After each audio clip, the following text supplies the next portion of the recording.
wake up, what do you there? Is this even real? Only thing that kept my heart beating. No one missing things, so stay wide awake.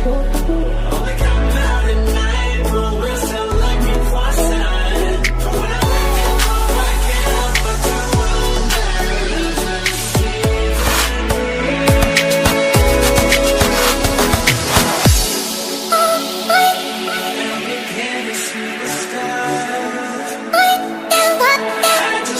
see the stars.